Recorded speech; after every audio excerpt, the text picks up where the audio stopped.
So the next thing we're going to try to do is we're going to take this surface and we're actually going to create now it as a standing seam roof rather than just a simple shingle roof which we would apply a material to. So here I'm going to select this first of all and change the layer. So I'll select that again and click here, and I'll choose this one here called exterior metal. Alright, so that's a layer more appropriate to what we want to do. And what I'll do here is I'll start by creating a line. So I'll create a line in my model and I'll switch back to wireframe and start drawing this line, and it's a little hard to see what I'm doing, so I'm going to select this surface and isolate it. So I will go here and select isolate, isolate objects. Okay, so now I just see the upper part of that element, and like I said, I want to draw a line. So I remove my ortho for a moment and I'm going to draw a line here from the midpoints of the ridges of these elements of my roof. And now you can see my user coordinate system is still set up to draw along that other, and I'm going to take advantage of that, and I'm just going to draw a polyline here. And basically I'll draw a polyline which is a profile of my seam, and I'll draw something kind of a reasonable dimension here. Each kind of standing seam roof is a little bit different, so I'll draw something about 1.5 inches high, perhaps 0.5 wide, and I'll come back down and complete my profile.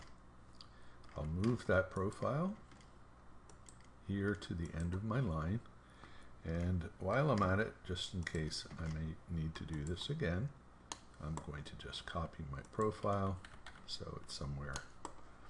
So I'll take this and I will extrude my profile, okay, using a path. So I chose path and now select the line, and you can see that it has extruded that. So I need to copy this a few times. I can either just do copies like I'm going to do now. I'm going to copy this every 24 inches. Okay.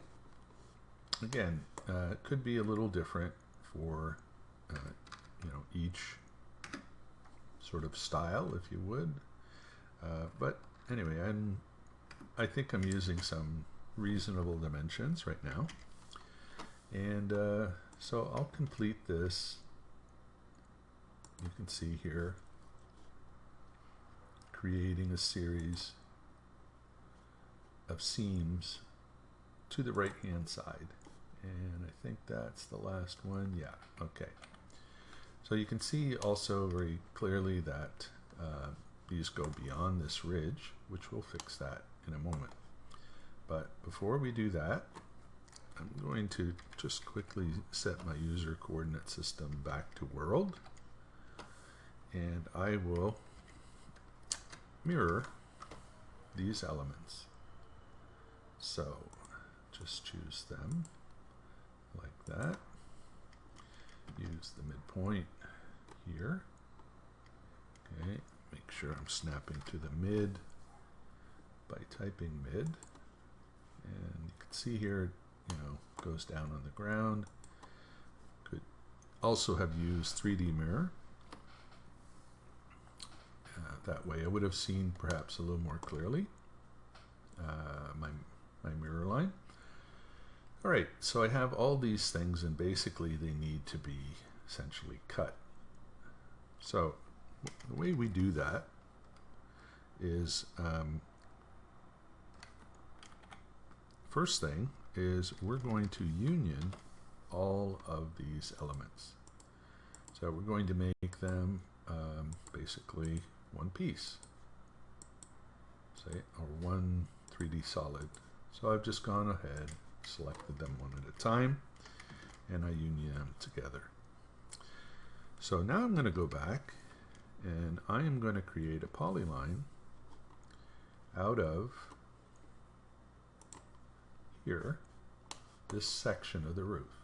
So I'm creating a flat polyline on my world coordinate system, right? You'll see here when I click on that point, it clicks on the equivalent point on my UCS.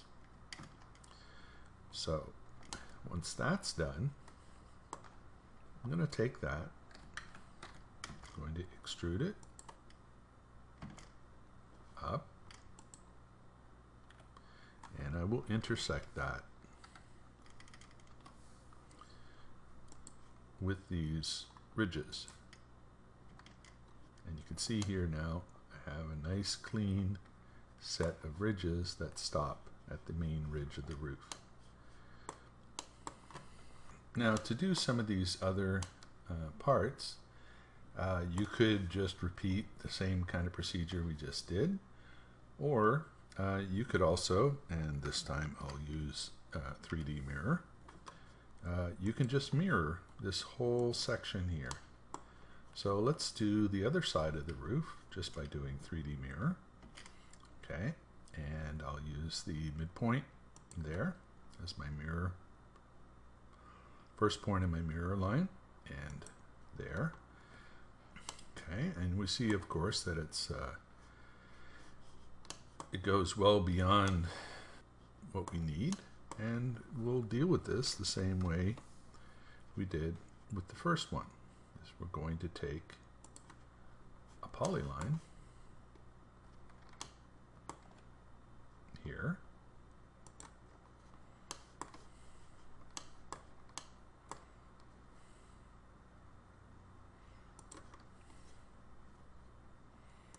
goes all the way around both the ridges and valleys.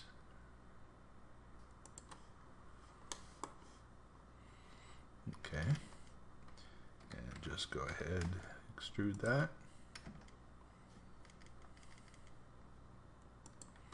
and then intersect it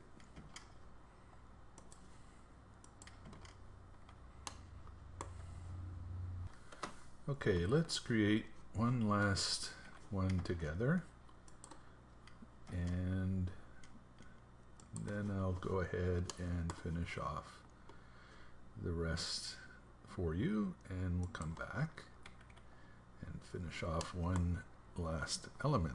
So I did a big copy, as you can see there, and I'm going to rotate using 3D rotate this element. So it was copied to the midpoint, and I'll use this, and I will rotate like that. Okay, and once again, use my polyline command to create. All right, almost done. So let's extrude like that and intersect from here. Okay, so we see that that's nicely made. So I'll go ahead and finish this, and I'll come back in a moment. So here we are back with the completed small ridges of our roof seam. And I just want to show you kind of a little issue here that not really that terrible. I mean, it'll actually be things that we'll not see in the end. But just to kind of keep things clean here, I'm going to remove these little pieces here that have been left over when we did our intersections. Now you see, of course, that we can't simply just erase it. So if we try to, of course, the entire section disappears because they've been all unioned together. So what we need to do is we need to use a command here called separate. So we'll do separate, and we'll click on this object and press enter.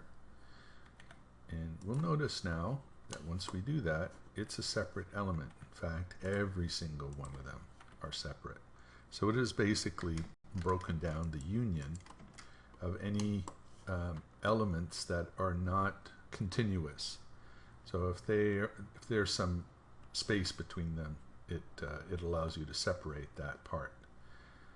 So let's now do the same thing here. So let's go ahead and find separate again and select this, press enter, and now remove that part. Okay, so we have to remember now that these are small little pieces rather than a whole unioned element like that. All right, the last thing that we want to do here is we like to create a cap to this whole thing. So what I'll do here, a cap along the ridges, is I'll start by drawing kind of like a double-sided polyline along the caps, and then I'll intersect that with the fascia volume. So we'll need to bring that fascia volume back at some point, but I won't bring it back right away. I'll start this work first. So what I need to do is I need to draw a polyline, and I start at the top. It's a little bit easier to work that way. Start at the top and move down here like this. Okay. And so I have one there. I'll draw another one here. Now, of course, these are separate polylines at this point.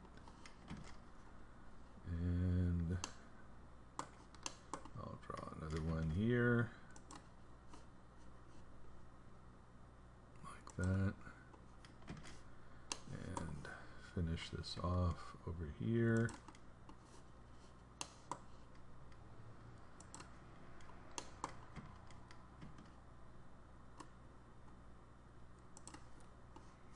All right, so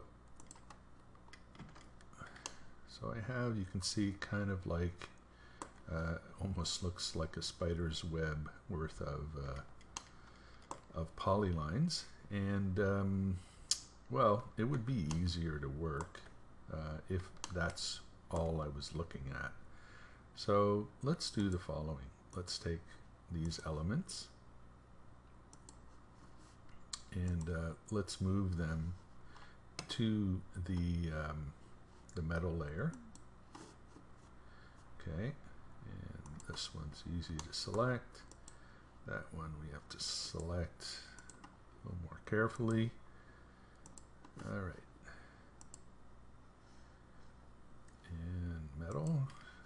Oops, one more to go.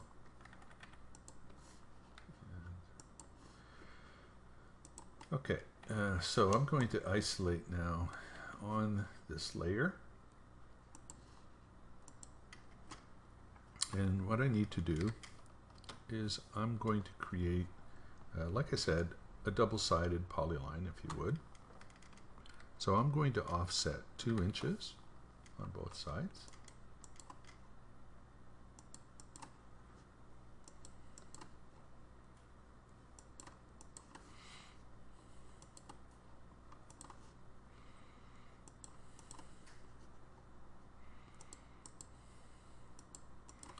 So basically creating a plan view of my ridge.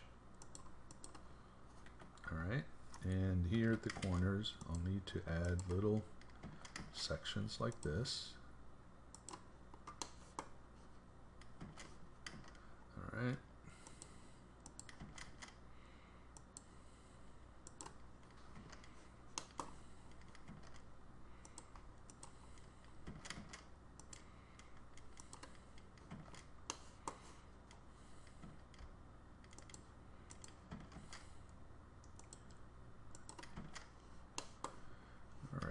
So all, well, that was done with lines, but it doesn't really matter.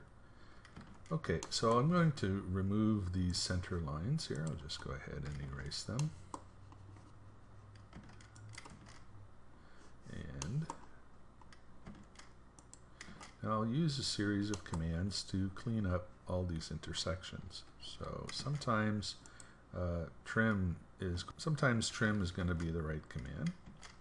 Sometimes fillet will be the right command. So trim definitely worked nicely there. Here, probably more easily use fillet with a radius of 0. Okay, and basically just go along and clean up all those corners and also the intersections in the middle. So here again, this will work out nice with fillet.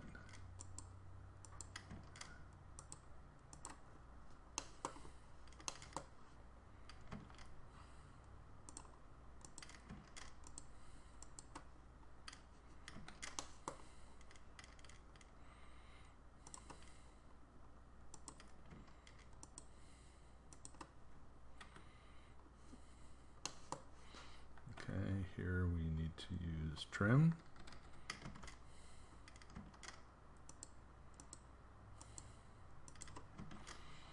Alright, so I think we're done here. Everything has been cleaned up. Yeah, okay, so we'll go back here now and use the join command and select all these elements.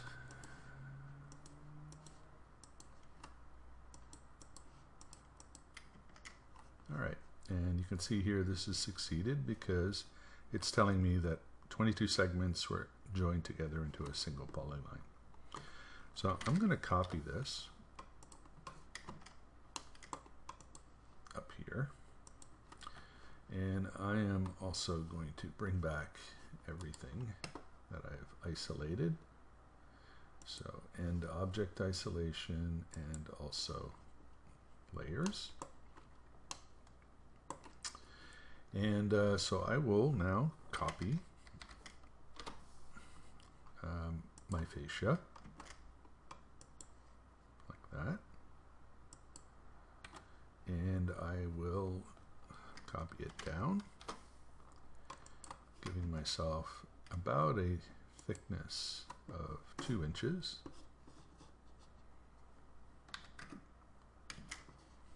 And subtract one from the other.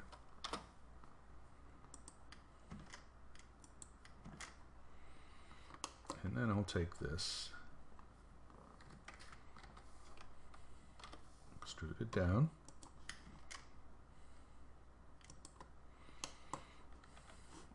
and intersect the two.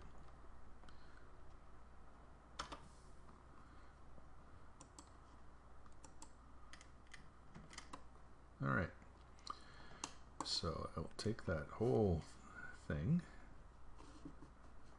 and move it